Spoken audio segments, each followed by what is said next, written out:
Hello friend, popular TV serial Vasudha के आगे आने वाले एपिसोड में अब आप देखेंगे कि देव और वसुधा आएंगे वापस फिर से चौहान निवास चंद्रिका के पास। जी हाँ दोस्तों, सीरियल वसुधा के आगे आने वाले अपकमिंग एपिसोड में जब अविनाश चंद्रिका से देव के लिए झगड़ा करेगा और चंद्रिका को धमकी देगा कि खबरदार, अगर आपने मेरे भाई की चीजों को हाथ लगाया तो मैं खुद को ही खत्म कर दूंगा। और फिर सारिका आग में घी डालने का काम करेगी और चंद्रिका से बोलेगी कि भाई साहब अब क्या करेंगे, भाई साहब क्या करेंगी आप।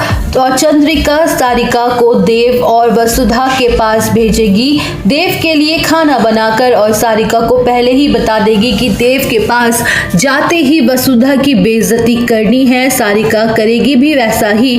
सारिका देव और वसुधा के पास जाएगी और देव सारिका को देखकर चौंक जाएगा और बोलेगा कि काकी सा आप। और सारिका देव से बोल पड़ेगी कि बड़े प्यार से बैठेगी और देव और वसुधा को अपने साथ बैठाएगी। और सारिका देव से बोलेगी कि देव देख, ये सारा खाना भाभी सा ने खुद अपने हाथों से बनाया है और तेरे लिए भेजा है। और सारिका वसुधा को ताना मारेगी और बोलेगी, और एक ये पनौती है जो चौहान खानदान के राजकुमार को सड़क पर ले आई। और देव चल, तू जल्दी चल, खाना खा ले और घर चल। अरे भाभी साथ तो कब से तेरा इंतजार में बैठी है तुझे माफ करने के लिए। और सारिका की बात सुन के देव और वसुधा खुश हो जाएंगे और देव वसुधा को अपने हाथ से लेकर अपने साथ लेकर जाएगा चौहान निवास।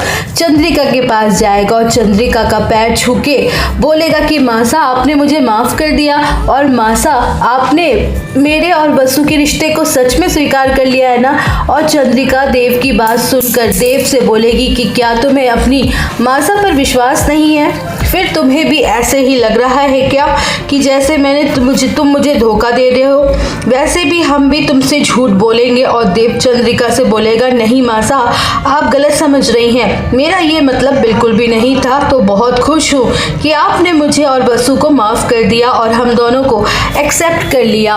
और फिर देव वहाँ से चला जाएगा और चंद्रिका वसुधा का नाम अपने मन में लेकर मुस्कुराएगी और सोचेगी कि वसुधा, अब हम तुम्हें बताएंगे कि चंद्रिका सिंह चौहान कौन है, और अब तुम देखोगी चंद्रिका सिंह चौहान का असली रूप। और क्या चंद्रिका देव को और वसुधा को माफ कर देना चाहती है सच्चे दिल से? क्या फिर चंद्रिका को वसुधा को अपनी बहू के रूप में वो एक्सेप्ट कर लेना चाहती है? आप हमें कमेंट सेक्शन में जरूर बताएं। वीडियो अच्छी लगी हो तो वीडियो को लाइक, चैनल को सब्सक्राइब करना ना भूलें।